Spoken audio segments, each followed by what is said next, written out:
to another mad Ask Marla and Dave. You know what? I'm confused. This is an Ask Marla and Dave's segment. He's gone mad. Say ask one more time. Ask. He goes overboard to say that because, anyway. Let's get into a topic. I had a conversation with someone via Facebook, and he was struggling. As usual. He was struggling with his wife's infidelity. Now, this was huge because we started talking about infidelity and betrayal from a man's perspective, because a lot of the times women are like, man, he's a dog, or he stepped out. He cheated or blah, blah, on blah. me, and that's the same old story that we always hear. This was interesting to us because it was a man discussing his issues with infidelity from a woman's perspective. And I will say this. Number one, he was very angry, which was the first thing that give yourself time to get over the anger. He even mentioned that, Dave is lucky he's got a good girl, and I said, well, let's get to the real question. What was his question? His question was, and the reason I say this is because we are real people who aren't therapists, who are in a real relationship, bringing our experiences to you, and we've been through all this, and we've moved past it. So. And yes, this too, we've been through. Absolutely. Am I not man enough?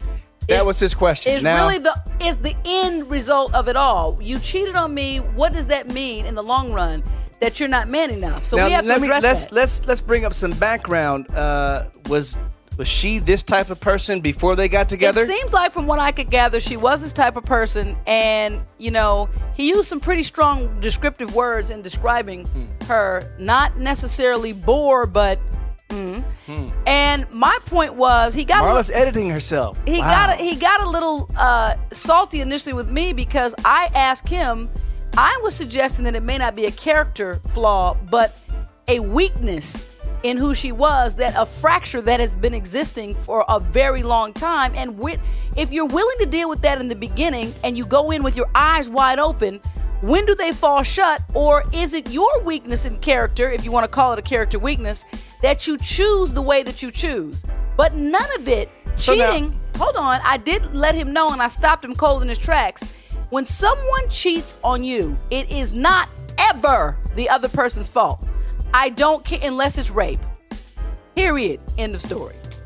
Well, I was going to say, Marla actually did something that is sometimes when someone's hurt, it's easy to put them on the defense because they feel like something has been done to them, which in this case it had. He was the victim. Marla says, what was your culpability in this situation, in this whole relationship to begin with? Now, that being said, are you man enough? No, you can never be man enough to change who somebody is. That's God's job. That's number one.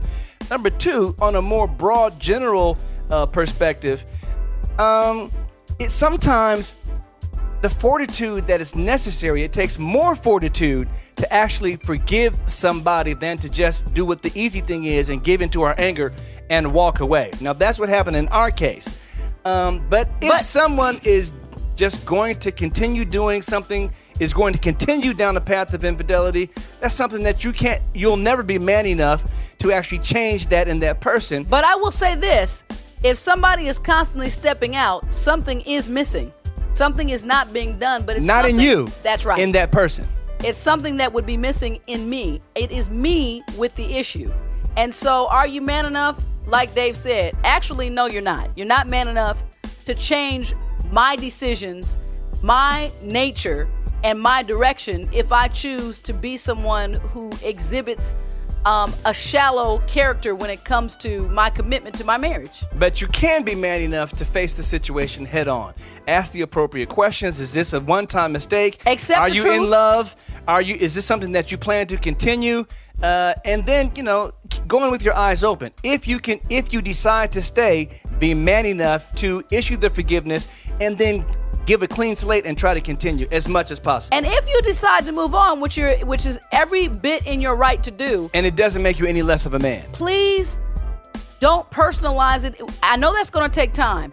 Release your anger. When you let go of anger, you will see clearly, and ultimately that will be the beginning steps to you getting stronger so you don't take baggage into your next relationship on the real. And then the next thing is, I hope that you understand your own value so that you don't have to question, am I man enough? It's not Understand- about Viagra, penis implants.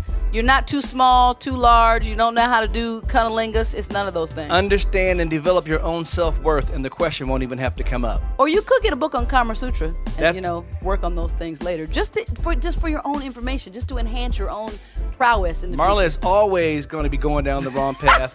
But that's just who she is. But that's what makes us mad, and I hope that helped. Thanks for asking, Marla and Dave. See you next time. A beautiful thing.